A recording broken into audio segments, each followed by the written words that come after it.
नमस्कार दोस्तों, 26 दिसंबर 2021 के डेली न्यूज़ एनालिसिस में आपका स्वागत है। देखते हैं आज कौन कौन सी इंपॉर्टेंट न्यूज़ है। पहली न्यूज़, गुड गवर्नेंस इंडेक्स 2021, इसके बारे में बात करेंगे। फिर पेस्ट इन्फेक्टेड ईरानियन किवीज के बारे में बात करेंगे। जेम्स वेब स्पेस टेलीस्कोप किस प्रकार से काम करेगा, इसके बारे में बात करेंगे। सऊदी अरेबिया ने फिर से यमन के ऊपर अटैक लॉन्च कर दिया, इसके बारे में बात करेंगे। न्यूयॉर्क टाइम्स और प्रोजेक्ट वेरिटास के बीच में जो लीगल टसल चल रहा है, इसके बारे में बात करेंगे।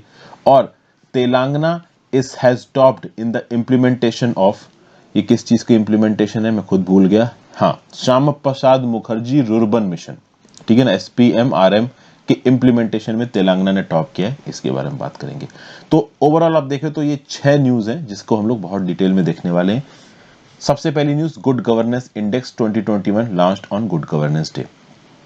पता होना चाहिए इंडिया में 25 दिसंबर को मनाया जाता है गुड गवर्नेंस डे, जिसको हिंदी में आप बोलते हो सुशासन दिवस। क्यों मनाया जाता है? क्योंकि इस दिन थी birth anniversary of Bharat Ratna and former prime minister Atal Bihari Vajpayee. हमारे जो फॉर्मर प्राइम मिनिस्टर थे, काफी रिस्पेक्टेड है इंडिया के अंदर, अटल बिहारी वाजपेयी जी, इनकी बर्थ एनिवर्सरी को सेलिब्रेट करने के लिए 25 दिसंबर को मनाया जाता है सुशासन दिवस, ठीक है। और सबसे खास बात यह है कि गुड गवर्नेंस डे को working day for the government declare किया गया है।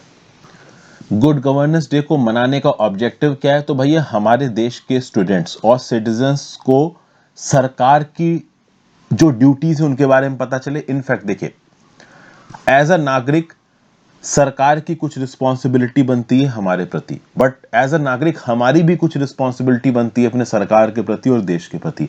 इन दोनों चीजों को याद दिलाने के लिए गुड गवर्नेंस डे मनाया जाता है, ओके। और union minister of home affairs और मिनिस्टर ऑफ और कॉर्पोरेशन, जो मिनिस्ट्री ऑफ कॉर्पोरेशन बना है, ठीक है, जो कॉर्पोरेटिव्स को रेगुलेट करता है, इसके मिनिस्टर अमित शाह साहब हैं। तो इन्होंने गुड गवर्नेंस इंडेक्स 2021 रिलीज किया। इस गुड गवर्नेंस इंडेक्स को प्रिपेयर किसने किया है? तो department of administrative reforms and public grievances ने प्रिपेयर किया। तो गुड गवर्नेंस डे पे ये गुड गवर्नेंस इंडेक्स यहाँ पे रिलीज किया गया। अब मेन चीज आ जाते हैं गुड गवर्नेंस इंडेक्स पे। किसने टॉप किया गुड गवर्नेंस इंडेक्स में? तो गुजरात ने टॉप किया। सेकंड नंबर पे महाराष्ट्र, तीसरे नंबर पे गोवा। यूनियन टेरिटरी कैटेगरी में किसने टॉप किया? दिल्ली ने टॉप किया। उत्तर प्रदेश ने 8.9% की इंक्रीमेंटल ग्रोथ दिखाई है 2019 से लेकर 2021 के बीच में। और अगर आप union territory of Jammu and Kashmir की बात करो तो यहां पे गवर्नेंस में 3.7% का इंक्रीज देखने को मिला है। गुड गवर्नेंस इंडेक्स फ्रेमवर्क किस किस चीज को कवर करता है? Agriculture, allied sectors, commerce, industries, human resource development, public health, public infrastructure, utilities, economic governance, social welfare and development, judicial and public security, environment, citizen centric governance. इतनी चीजें यहाँ पे कवर होती हैं।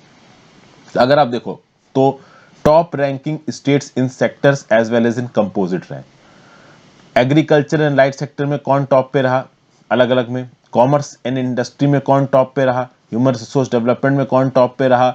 किसमें? ग्रुप ए स्टेट्स में, group B states में, north east और हिल स्टेट्स में, यूनियन टेरिटरी में, सब यहाँ पे दिया हुआ। कंपोजिट रैंकिंग देखी जाए तो Gujarat is at number 1 in group A, Madhya Pradesh is at number 1 in group B, overall Gujarat is at number 1, north east और हिल स्टेट्स में नंबर 1 पे है हिमाचल प्रदेश, और यूनियन टेरिटरीज में नंबर 1 पे दिल्ली है। ये मैं आपको पहले ही बता चुका हूं। तो गुड गवर्नेंस इंडेक्स, आप बोलोगे सर मतलब क्या है इस गुड गवर्नेंस इंडेक्स का? तो देखिए बहुत से मतलब है।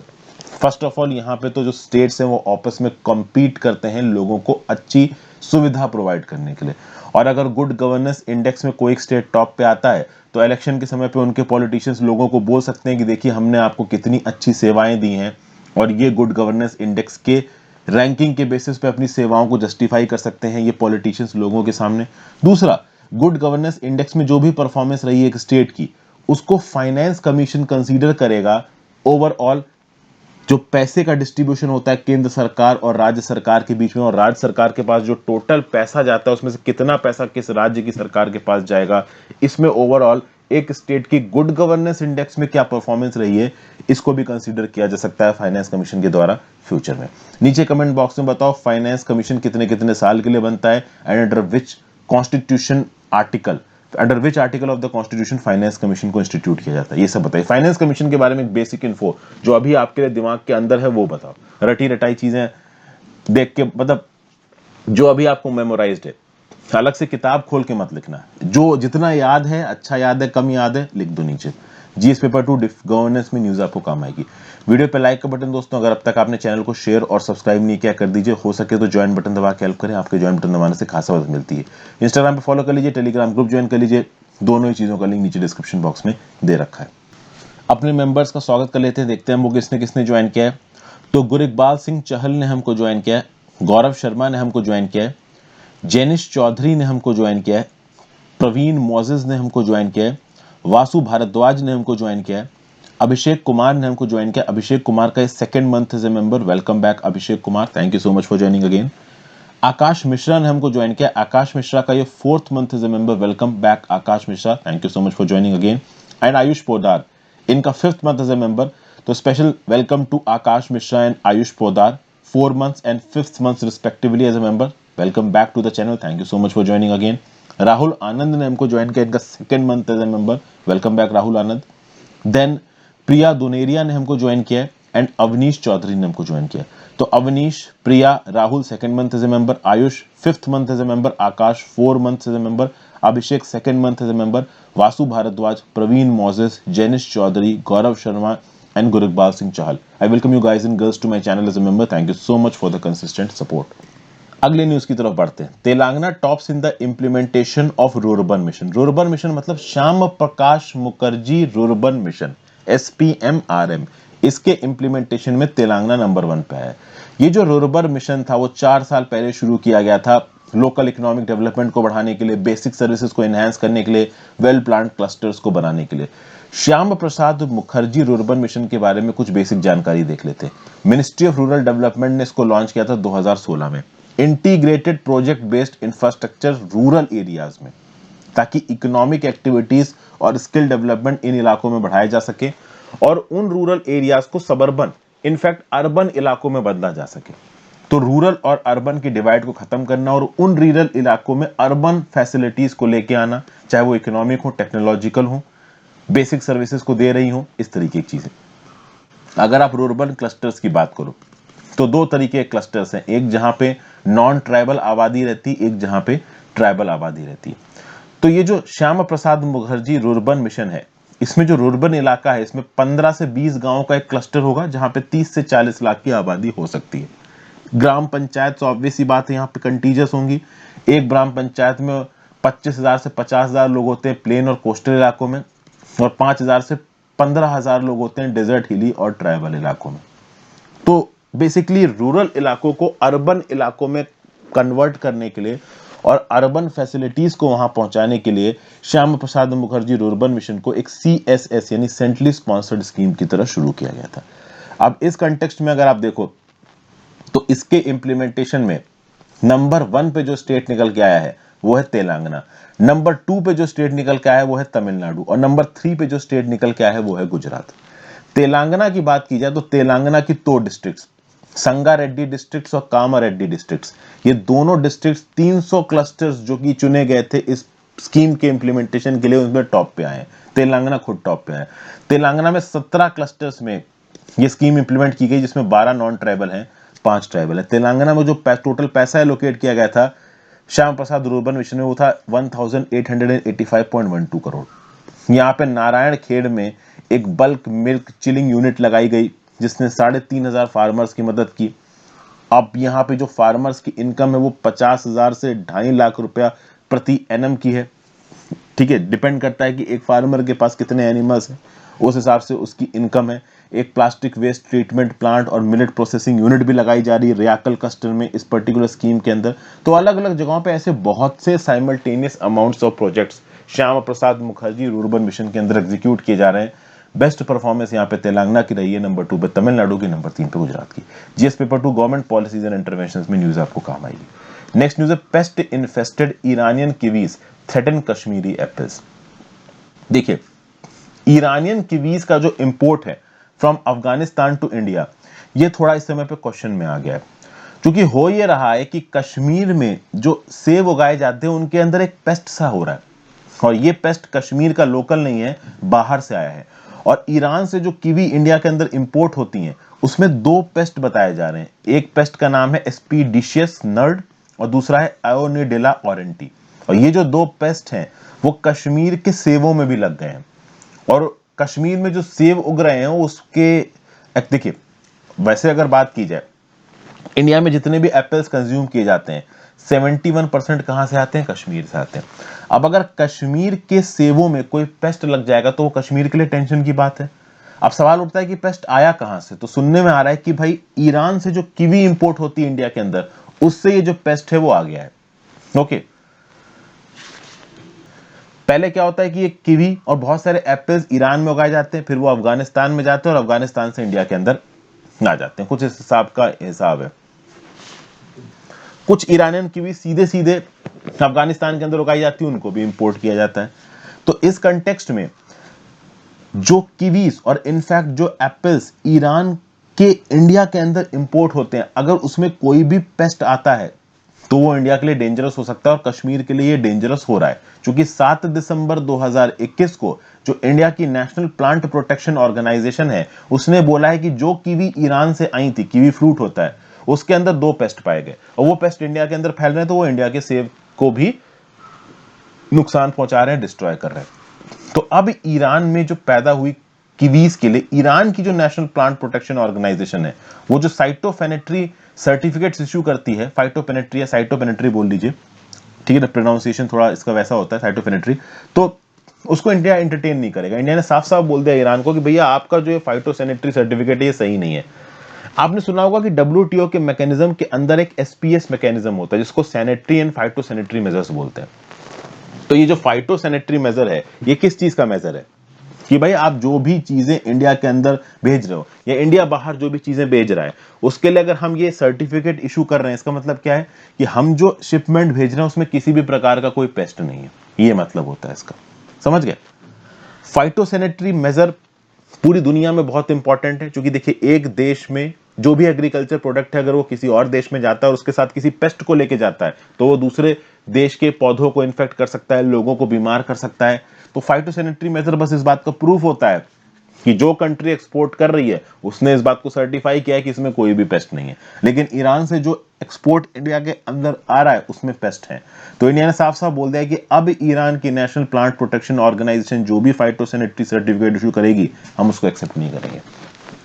इनफैक्ट जो सेब आते हैं ईरान से, और मैं आपको बता दूं ईरान से आए हुए सेब बहुत जबरदस्त मीठे होते हैं। मेरा एक दोस्त था, उसने मेरे को एक बार ईरान से आया हुआ सेब खिलाया था, ठीक है, मतलब वो सेब जबरदस्ती था यार। मैंने खाया था, छोटा था उसकी क्वांटिटी, नॉर्मल का हमारे मार्केट में जो बड़े सेब दिखते हैं उससे छोटा था साइज में, बहुत बड़ा ही मीठा सेब था, अलग ही उसका स्वाद था। ईरान से इंपोर्ट हुआ था वो। तो ये जो ईरान से सेब आए होते हैं, इनकी क्वालिटी भी अच्छी होती है और दाम भी इनके कम होते हैं। जो ईरानियन एप्पल इंडियन मार्केट में पहुंचता है ना, वो 50 से 60 रुपए प्रति केजी में पहुंचता है। और आपको पता ही है कि मार्केट में जो सेब बिक रहे हैं वो कम से कम 150-200 रुपए प्रति केजी में बिक रहे हैं। इंडिया के अंदर जो सेब प्रोड्यूस होते हैं वो महंगे बिकते हैं। अब अगर ईरान का सेब मार्केट में 50-60 रुपए पर केजी पे आ रहा है, और उसके बाद मान लो आपने सप्लाई चेन के जो भी लोगों के आप कह लो मार्जिन होते हैं उनको भी लगा लो, तो भी वो 100 रुपया 120 रुपए प्रति केजी में बिकेगा। तो जो हमारे डोमेस्टिक गोअर्स हैं एप्पल के, उनको नुकसान होने लगेगा। तो इस कंटेक्स्ट में भी ईरानियन सेब से लोगों को प्रॉब्लम है। दूसरा, इन ईरानियन सेब में ऐसा बताया जाता है कि एक पेस्ट है कॉर्डलिंग मॉथ, ये लोगों को भी बीमार कर सकता है और एग्रीकल्चरल क्रॉप्स को भी तबाह कर सकता है। इसलिए ईरान से आई हुई इस प्रकार की जो फ्रूट शिपमेंट है उस पर सरकार का थोड़ा ज्यादा ध्यान जा रहा है।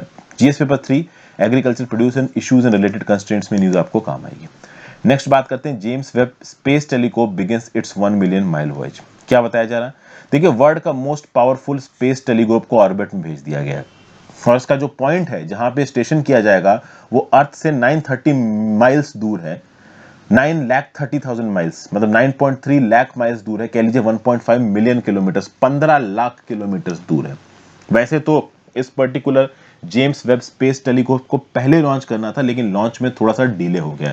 3 डेकेड से ये जेम्स वेब स्पेस टेलीस्कोप बन रहा है, बिलियंस ऑफ डॉलर्स इसको बनाने में खर्च किए जा चुके हैं और फाइनली इसको लॉन्च कर दिया गया है ऑर्बिट में। इनफैक्ट ऑफिशियली सर्विस में आने में इसको समय लगेगा, लेकिन इसको ऑर्बिट में भेजा किससे गया है? तो एरियन 5 रॉकेट से भेजा गया, लॉन्च किया गया इसको कोरू स्पेस सेंटर फ्रेंच गुयाना से। फ्रेंच गुयाना कौन सी कंट्री में, नीचे कमेंट बॉक्स में बता दो कहां पे है नक्शे में, इसका भी थोड़ा आइडिया बताओ बिना कुछ मैप में देखे। ये जो टेलीस्कोप है ये बहुत बड़ा है, बहुत कॉम्प्लेक्स है, बहुत बड़ा है। इसका मिरर का जो डायमीटर है वही 6.5 मीटर है।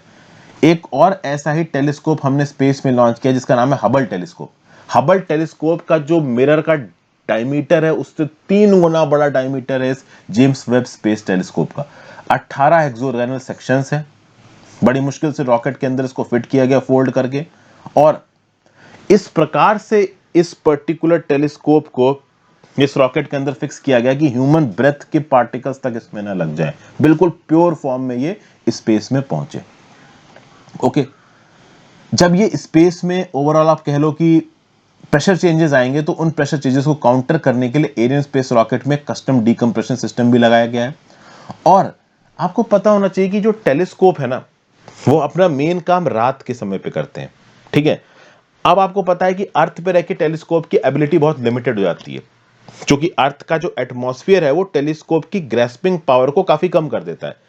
तो अगर हम टेलीस्कोप को स्पेस में रख देते हैं तो वहां पे एटमॉस्फेयर नहीं होगा, तो टेलीस्कोप की ग्रेस्पिंग पावर बढ़ जाएगी। यही पूरा का पूरा लॉजिक है कि हबल टेलीस्कोप और जेम्स वेब टेलीस्कोप को स्पेस में भेजा जा रहा है।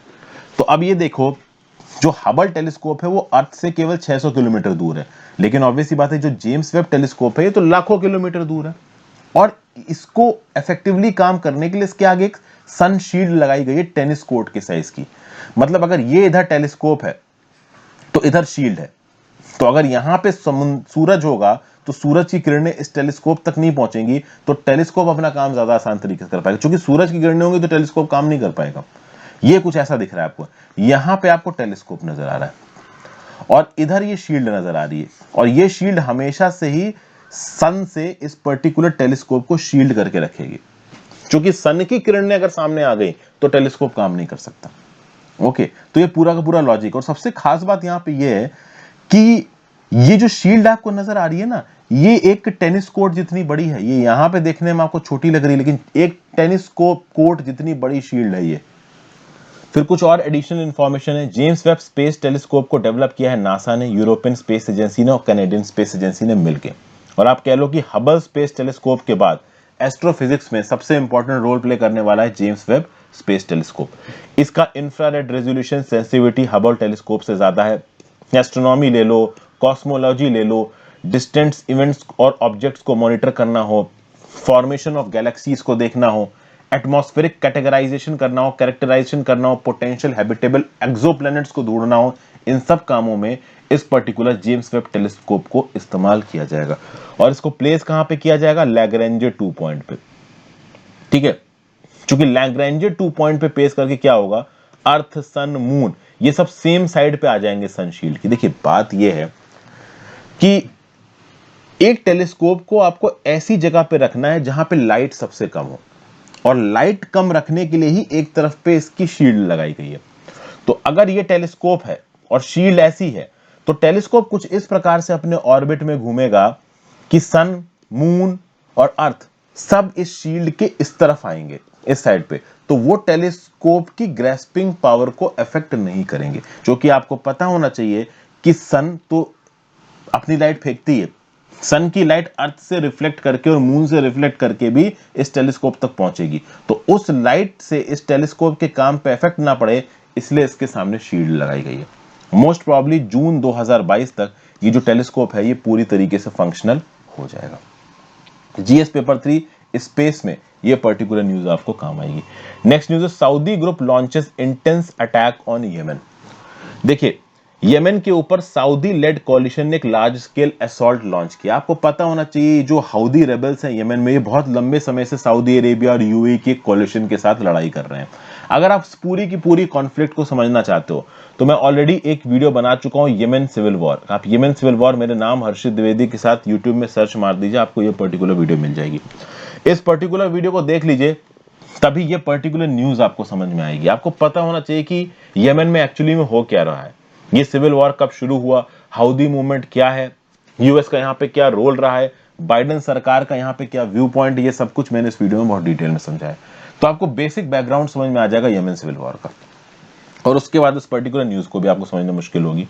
अब सालों से ये लड़ाई चल रही है, 3 साल से कम कुछ मौत की कम खबर निकल के आ रही। देखो यमन के अंदर तो लोग थोक के भाव मर रहे हैं, सऊदी अरेबिया के अंदर थोड़े कम मर रहे हैं। अब हुआ ये कि जो हौदी रेबल्स हैं यमन के अंदर, ये नॉर्दर्न यमन के ऊपर कब्जा करके रखे हुए हैं। और ये जो हाउदी रेबल्स है इनको सपोर्ट करता है ईरान, और ईरान की सऊदी अरेबिया के साथ बनती नहीं, आपको पता होना चाहिए, शिया सुन्नी का विवाद है।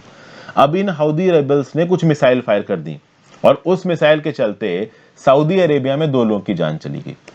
अब इस बात पे सऊदी अरेबिया नाराज हो गया और उसने फिर से यमन के ऊपर एक लार्ज स्केल असॉल्ट कर दिया। हालांकि यहाँ पे हाउदी रेबल वार्न कर रहे हैं कि हमारे ऊपर असॉल्ट करोगे तो हम तुम पे पलट के वॉर करेंगे, लेकिन कोई भी यहाँ पे शांत रहने को और संयमता से काम करने को तैयार नहीं है।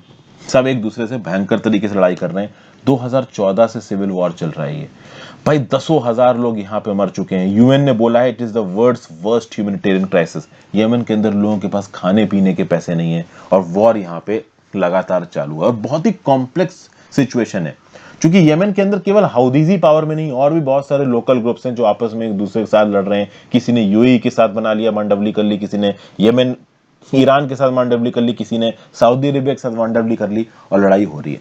जो मेन कॉन्फ्लिक्ट है वो उसमें एक तरफ है रॉयल सऊदी आर्म्ड फोर्सेस और दूसरी तरफ है यमन हाउदी रेबल्स। ठीक है भाई, और ये लड़ाई अभी भी यहाँ पे जारी है। हाउदीज ने अटैक किए हैं military bases and Saudi Arabia के आउटपोस्ट को। सऊदी अरेबिया पलट के यहाँ पे अटैक करता रहता है। शुरू में तो सऊदी अरेबिया यूएई मिलकर काम करते थे, अब वैसे तो मिलकर अभी भी काम करते हैं, लेकिन यूएई कुछ और ग्रुप्स को भी यहाँ पे सपोर्ट कर रहा है, तो हालत काफी खराब है। और यमन के अंदर ये सारा बवाल शुरू कब हुआ था? यमन के अंदर भी डिक्टेटरशिप थी। इनके एक अथॉरिटेरियन प्रेसिडेंट थे अली अब्दुल्ला सालेह के अगेंस्ट 2011 में लोग बगावत पे उतर आए और उस समय पे अली अब्दुल्ला सालेह की सरकार गिर गई। डेमोक्रेसी तो आई नहीं, उसके बाद से यमन पूरी तरीके से सिविल वॉर में चला गया। इस चीज को तो देख के लगता है कि अथॉरिटेरियन राज रहता तो ये चीजें ठीक थी, कम से कम इतनी लोगों की जानें तो नहीं जाती। तो ये न्यूज थी। इस पर्टिकुलर वीडियो को देख लो और आइडिया आपको मिल जाएगा। जीएस पेपर 2 इंटरनेशनल रिलेशंस में ये पर्टिकुलर न्यूज आपको काम आएगी।